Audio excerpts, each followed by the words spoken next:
Aprovechemos la riqueza estética, histórica y cultural del ajedrez. Ese podría ser el lema de un espectáculo tan llamativo como este que se desarrolla aquí en Vera, una localidad mediterránea en la costa de Almería. El eje central es una partida en tablero gigante entre el indio Viswanathan Anand, subcampeón del mundo en 1998, y la campeona de España, Mónica Calceta. Siguiendo la tradición folclórica de la lucha entre moros y cristianos, ambos disputan una partida seria como generales de dos ejércitos cuyas armas son la estética, la historia y la cultura.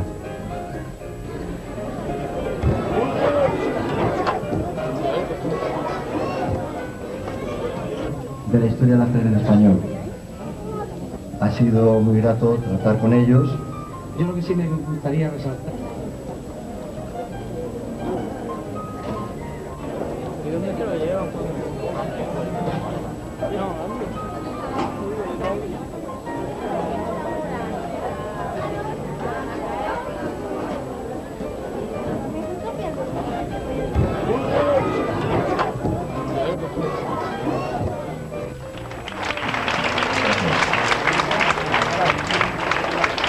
Presentan de una forma muy espectacular, que la gente presta atención, y hoy en día cuando la atención de personas están normalmente para conseguir más de 2 o 3 segundos de atención antes de que utilizan el mando de distancia,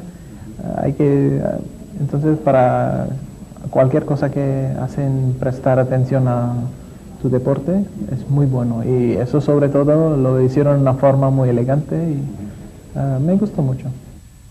Un espectáculo como el de hoy funciona al nivel del misterio que funciona en la memoria de las personas, pero que la cosa está adentro, la gente está dentro de todos, y ha sido emocionante ver cómo gente que no sabía mover las piezas pues estaba ahí presente delante del acto, siguiendo vivamente la imaginería, también con el acierto de los indalos. Entonces creo que el juego de la vida ha sido seguido en Vera magníficamente.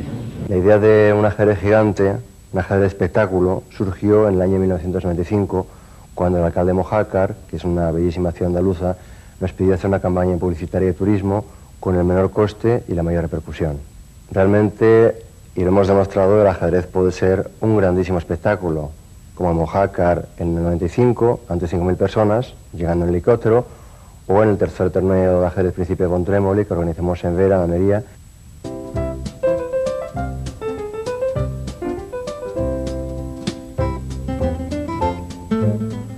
El maravilloso mundo de los finales de torre es una frase que se aplica a una faceta del ajedrez que yo les recomiendo que estudien con particular interés.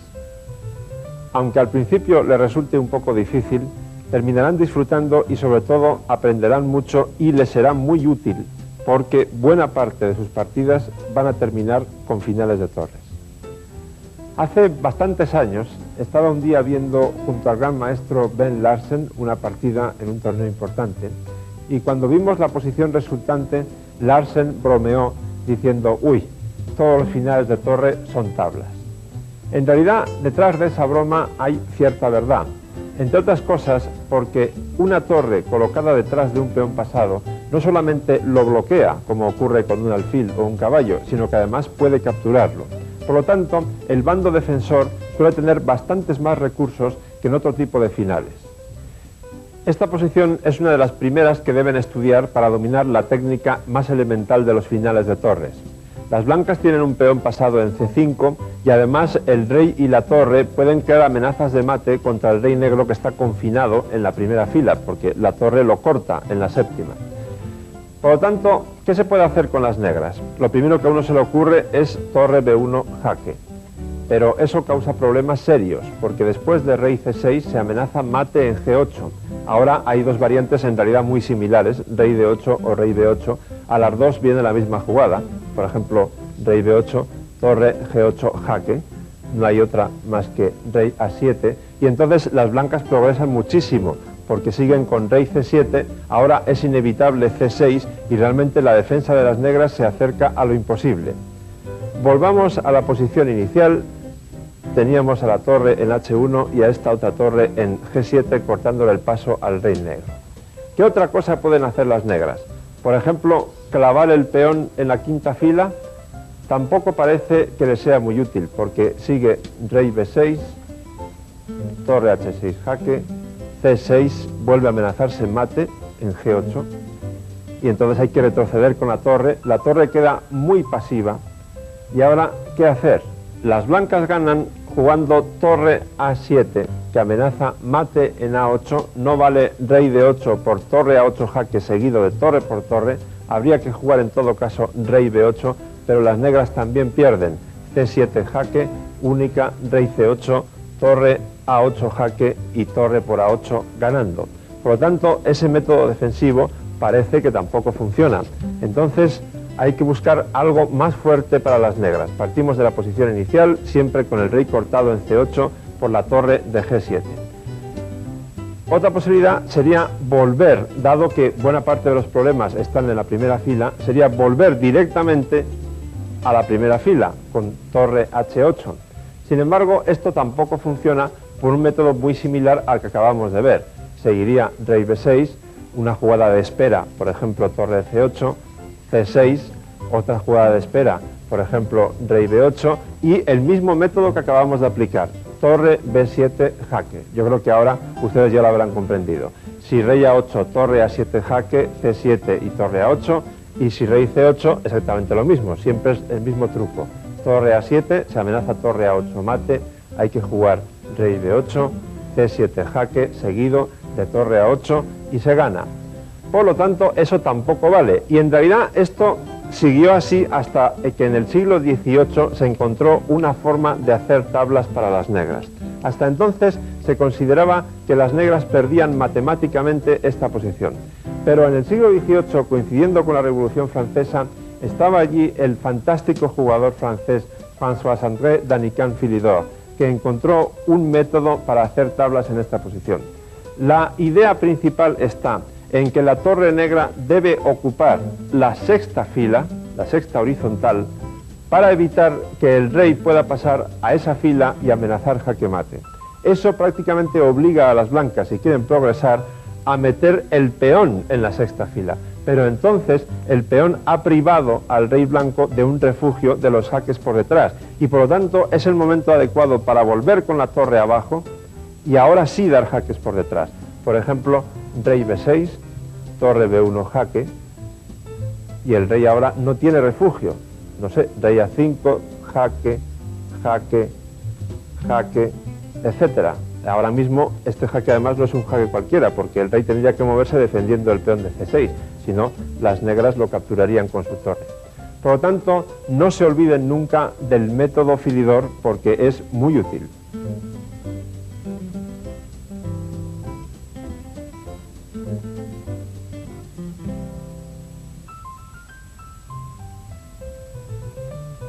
Ahora bien, si el peón está colocado en una de las columnas del extremo del tablero, es decir, en la columna A o en la columna H, o bien en las adyacentes, o sea, la columna B o la columna G, entonces el método Philidor no es la única forma de hacer tablas. Supongamos que después de algunos cambios en el medio juego hemos llegado forzosamente a esta posición con las piezas negras y no nos ha dado tiempo de aplicar el método Philidor.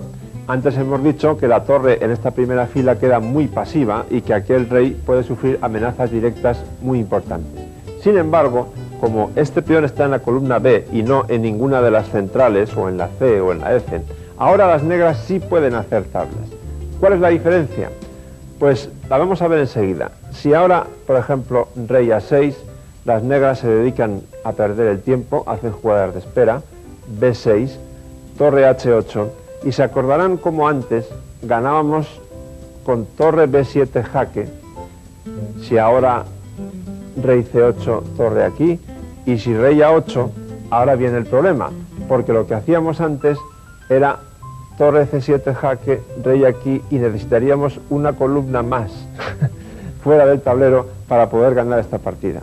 Pero como evidentemente eso sería hacer trampas, en esta posición las blancas no podrían progresar. Conclusión: si el peón está en una de las 4 columnas centrales, C, D, E o F, entonces solamente el método Philidor hace tablas. Pero si está en una de las columnas de los extremos o en las adyacentes, entonces la defensa pasiva de la torre también hace tablas. Ahora bien, ¿qué pasaría si el rey negro no estuviera protegiendo la casilla de coronación?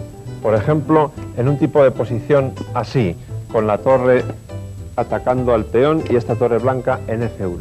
Ahora, el rey de las negras, el rey defensor, no está protegiendo la casilla G8, que es la casilla de coronación, y eso dificulta muchísimo la tarea defensiva de las negras. De hecho, las blancas ganan forzosamente esta posición en un procedimiento que sigue 3 puntos. El primer punto consiste en avanzar el peón tanto como sea posible. Es decir, primero quitamos el rey, torre jaque, lo llevamos a la octava fila para dejar la séptima libre para el peón, supongamos torre G2, que es la jugada normal, G7. Primera fase conseguida. Ahora pasamos a la segunda, que consiste en sacar al rey negro con el fin de amenazar coronar el peón.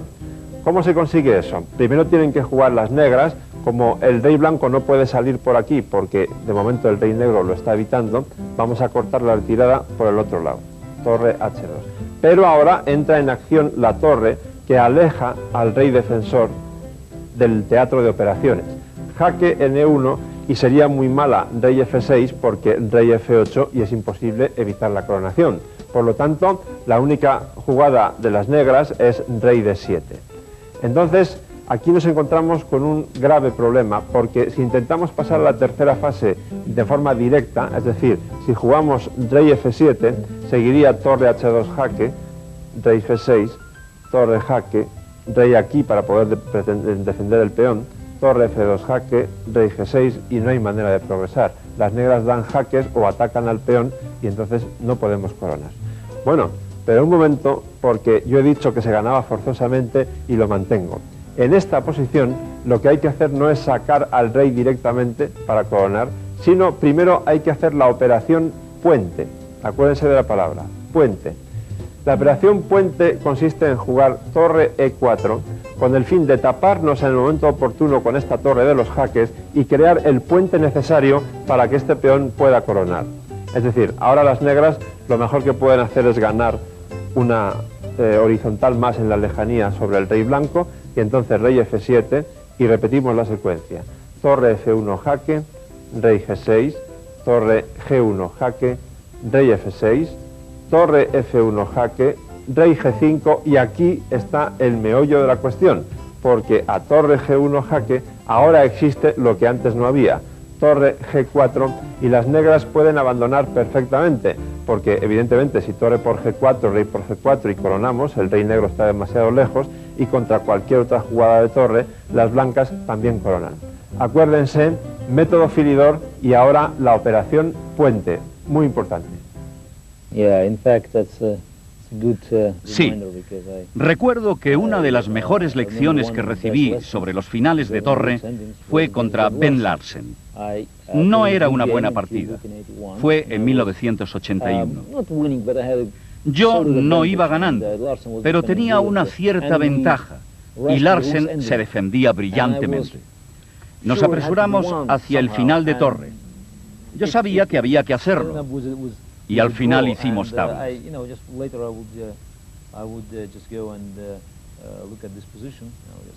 Realmente era muy complicado este final.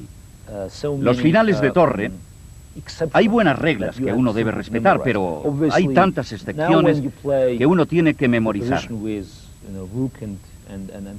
Obviamente, cuando juegas con la posición de la torre y el peón frente a la torre, te encuentras con mucha geometría. Aquí está claro. Los grandes matemáticos que quieren hacer programas de ajedrez siempre experimentaron con estas posiciones, sobre todo con el peón B, porque es muy importante dónde está el rey. ¿Cuántas líneas hay aquí? ¿Dónde está el peón? Y bueno, no recuerdo todas las posiciones, pero nos asombraríamos si estudiamos esta posición con el peón B, al ver cuántas complicaciones hay alrededor de una posición que parece tan sencilla. Si lo viera alguien desde fuera, no lo creería. Incluso a los mejores jugadores les sería difícil saber si a partir de esta posición se ganará o se quedará en tablas. Hay muchos detalles. Una pequeña diferencia podría condicionar el resultado, de hacer tablas o ganar. Ahora estamos hablando de finales técnicos de juego. El final de torre con el peón frente a la torre, todo está claro. Ahora puedes comprar un CD-ROM donde aparecen todas las posiciones con 5 piezas. Dama y peón contra dama, torre y peón contra torre, dos alfiles contra... Todo está aquí.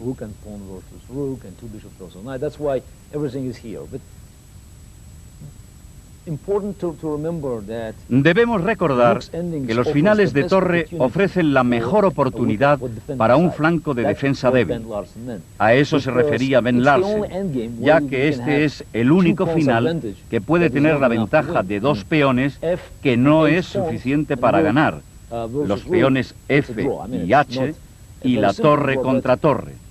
Son tablas, no muy simples, pero todas las posiciones son tablas y los peones no están muy avanzados, lo cual es muy singular, porque con cualquier otra pieza la posición sería de ganar. Bueno, podría haber alguna dificultad por los alfiles en la casilla equivocada, por ejemplo, pero normalmente sería de ganar.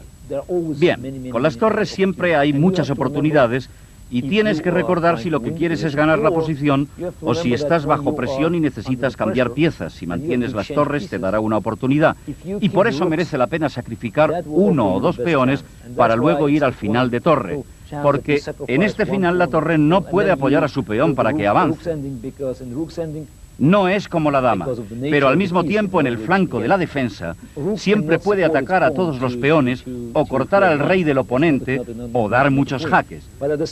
Por naturaleza, estas posiciones ofrecen muchas posibilidades para el lado de la defensa. Ahora, es muy importante recordar que en el caso de los peones pasados, la posición de la torre será decisiva.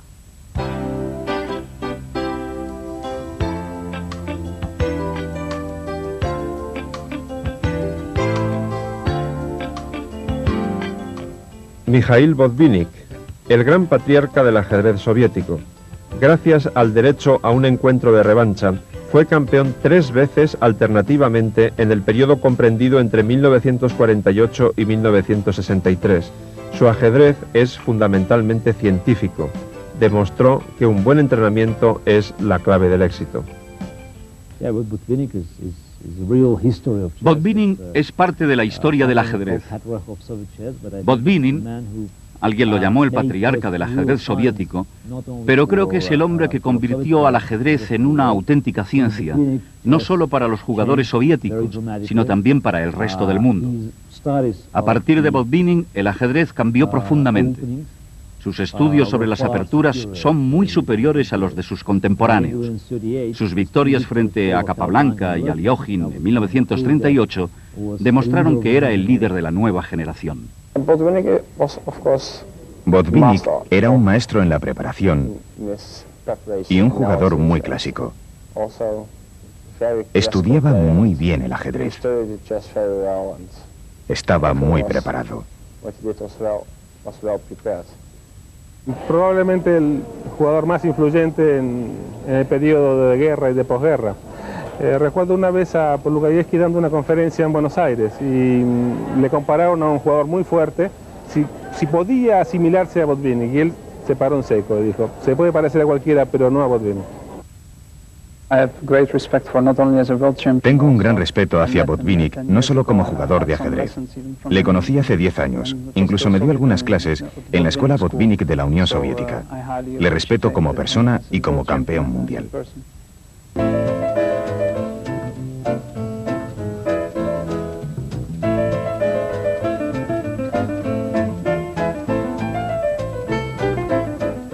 Las partidas de competición implican generalmente mucha tensión. Está la presión de las agujas del reloj, lo que haya pasado en la ronda anterior, la propia marcha del torneo, cómo se sienta uno mismo ese día, en fin, todo eso influye. Por ello, es muy conveniente tener automatizados una serie de procedimientos mentales de manera que el subconsciente trabaje solo aunque uno no esté en su mejor día. Entre ellos está el de tener siempre presente que se puede pasar abruptamente a un final de partida a base de una simplificación masiva de piezas desde cualquier momento del medio juego, incluso en una fase temprana de la partida, o también desde la apertura, si me apuran. ¿Qué razones podemos tener para provocar el paso a un final con rapidez? Básicamente tres. Aprovechar la ventaja material que hayamos conseguido, aprovechar la ventaja posicional que hayamos conseguido, o, si estamos en el bando defensor, simplificar la defensa a base de cambiar piezas y aliviar un poco la presión que estemos sufriendo. Aquí tenemos un ejemplo muy significativo. Ocurrió en el torneo de 1956 en la partida entre el danés Larsen con blancas y el yugoslavo Gligoric con las negras, dos de los mejores jugadores del mundo en esa época. Las blancas están atacando claramente al enroque negro, hay mucha presión sobre F7 y la tentación de cualquier jugador no muy experimentado sería seguir jugando al ataque. No solamente la tentación, sino casi la tendencia automática. Lo que pasa es que eso no es nada fácil, sobre todo si tenemos en cuenta que el rey blanco tampoco está muy seguro que digamos, con estas amenazas de jaque descubierto que poseen las negras. Entonces ahí está una de las grandes diferencias entre un aficionado y un gran maestro. Larsen comprobó inmediatamente que en esta posición podía provocar el pase a un final y lo hizo sin pensar mucho, pero claro, eso requiere conocer bien la técnica de los finales. Larsen optó por dama por F7 jaque. No hace falta que les explique que hay que jugar dama por F7, alfil por F7, jaque, rey por F7 y fíjense qué limpieza total del tablero. Torre por, rey por y rey por. Solamente quedan reyes y peones. ¿Por qué ha hecho Larsen todo esto? Muy sencillo, porque sabe que esta mayoría en el flanco de dama de 2 contra 1 va a obligar a que el rey negro esté pendiente de frenar el peón pasado que se va a producir en ese flanco. Entonces, el blanco va a sacrificar ese peón pasado a cambio de este otro en E5 y como consecuencia de toda esa maniobra, el rey blanco aquí va a quedar mucho más cerca de los peones restantes en el flanco de rey y ese es el plan para ganar la partida, en principio. Entonces, ahora las negras juegan rey E7, rey E3, rey D6, rey E4. Ya hemos llegado a donde Larsen quería. Esta posición ya había sido vislumbrada por Larsen cuando jugó dama por F7 jaque. Ahora, el próximo paso para las blancas, quiero decir, es crear ese peón pasado. Como las negras lo saben, insisto, Gligoric era un jugador fortísimo de la época, jugó B4 para dificultar al máximo ese plan. Porque después de C3 contestó con B3. La idea de las negras es que si las blancas optasen por cambiar directamente este peón por este, las negras tengan la posibilidad de contraatacar atacando este que queda retrasado en B2. Y efectivamente las blancas jugaron C4, Gligoric, claro, tenía que mover algo, tenía que rellenar la planilla, así que optó por G6 y ahora Larsen no se apresura. Antes de acelerar las operaciones decisivas en el centro y en el flanco de dama, primero fija los peones del flanco de rey, una parte de la técnica muy importante. G4, H5, G por H5, G por H5 y H4. Otra fase del final terminada. Ahora tenemos fijados los peones del flanco de rey y vamos a pasar a la acción decisiva. Pero, insisto, Gligoric era un jugador muy fuerte y ahora hace la mejor jugada, encuentra la mejor defensa. Después de rey C5, rey por peón, rey E4, las blancas consiguen la oposición, es decir, se llegaría a esta posición tocándoles jugar a las negras. Y entonces las negras perderían el peón de B3 sin remedio y a continuación la partida estaría ganada. Espero que ustedes ya hayan estudiado el concepto importantísimo de la oposición en los finales de reyes. Si no lo han hecho, les recomiendo encarecidamente que lo hagan ya, porque sin eso no se pueden entender los finales de reyes y peones. Es decir, esta es la oposición y aquí si le toca jugar al negro está claramente perdido. Por lo tanto, en la posición en la que nos encontrábamos antes, Grigorich, sabedor de ese detalle, hace esta sutileza, rey c6. La idea es que después de rey e5, que lógicamente es lo que jugó Larsen, rey c5, ahora, después de rey e4, rey por peón, rey e3, rey d5, efectivamente las blancas capturan este peón, pero la diferencia está en que al rey negro le da tiempo a venir a capturar este de h4 y, si ustedes quieren comprobarlo en su casa, los dos peones coronarían al mismo tiempo y la partida sería tablas. Pero entonces Larsen aplica otra de las herramientas básicas para dominar los finales de reyes y peones, la de la triangulación. Larsen va a triangular por estas casillas para conseguir esta misma posición, pero tocándole jugar a las negras, en cuyo caso, como hemos visto, están perdidas. ¿Cómo se consigue eso? Rey f5, con la idea de amagar, digamos, se amaga tomar este peón, salvo que las negras juegan correctamente, y lo hacen. Rey d4. Si ahora el blanco va a por el peón, solo entonces Grigorich tomaría el de c4 y después tomaría el de b2. Pero, como digo, la idea de Larsen es triangular. Ya tiene la oposición, los reyes están enfrente y le toca jugar a las negras. Y ahora consigue la misma posición que antes, pero tocándole jugar al negro. Rey por peón, rey e4, y el resto ya es automático. Rey c5, rey d3, rey d5, rey c3. Como pueden ustedes comprobar, las negras están completamente perdidas. Capablanca dijo: el ajedrez se empieza a estudiar por el final. Sus razones tenía.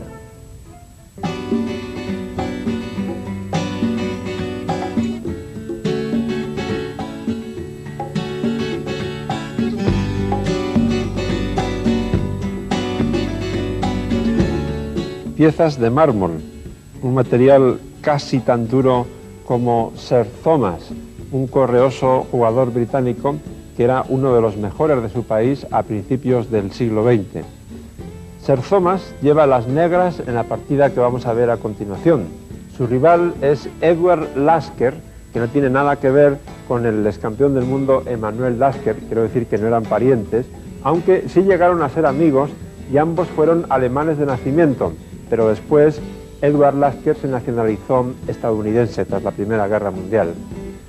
Edward Lasker llegó un día a Londres en 1912, se encontró con Sir Thomas y decidieron jugar una partida amistosa. Eso es lo que vamos a ver. Lo que ellos no sabían antes de empezar es que esa partida iba a ser inmortal. Edward Lasker tenía la iniciativa de las piezas blancas y comenzó el juego con d4. F5 fue la contestación de Sir Thomas, la defensa holandesa. Ahora, las blancas suelen jugar caballo F3, G3, alfil G2, C4, es decir, un tratamiento posicional. Eso es lo que se lleva en nuestros días. Pero en aquel entonces la moda era distinta, por supuesto.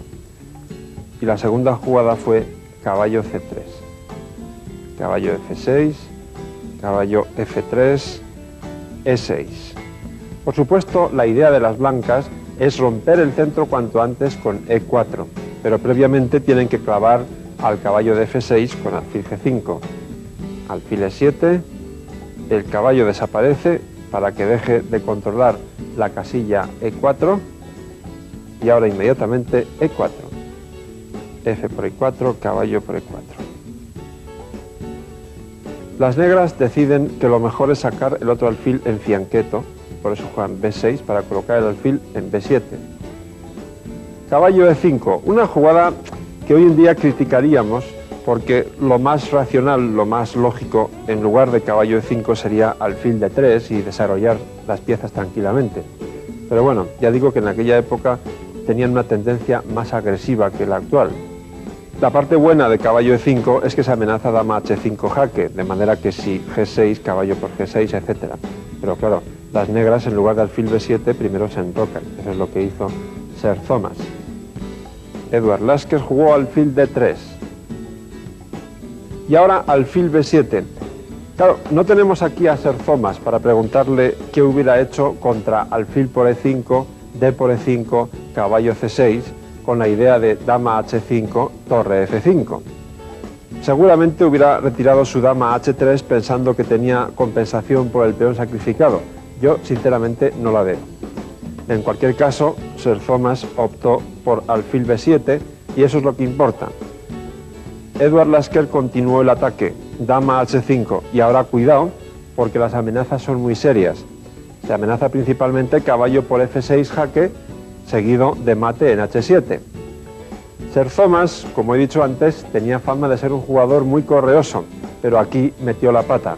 Consideró que bastaba con defender el punto H7 en la segunda fila colocando la dama en E7, y eso es lo que hizo. Pero ahora sí que no tenía elección, ahora tendría que haber tomado obligatoriamente en E5, el caballo de E5, y después seguir con torre F5. Vean lo que pasó. Afortunadamente, también hay que decirlo, este error de Sir Thomas nos permite ver y disfrutar de esta joya. Dama por H7. Las blancas sacrifican la dama. Hay que tomar en H7 y entonces caballo por F6, jaque doble y descubierto. Y ahora hay que jugar rey H6 porque si rey H8, caballo G6 es mate con los dos caballos. Qué bonito. Y ahora fíjense qué secuencia de jugadas, todas ellas únicas para las negras. Después de rey H6, caballo de E5 a G4 jaque. Rey G5. H4 jaque. Única, rey F4. G3 jaque. Única, rey F3. Alfil E2 jaque. Única, rey G2. Torre H2 jaque. Única, rey G1. Y ahora las blancas, en un ejercicio de perfecto sadismo, podían elegir entre dos formas de dar mate, o bien en roque largo, o bien la que prefirió Edward Lasker, que fue rey D2, por aquello de que la torre queda más lejos al dar mate y eso le parecería más elegante, digo yo.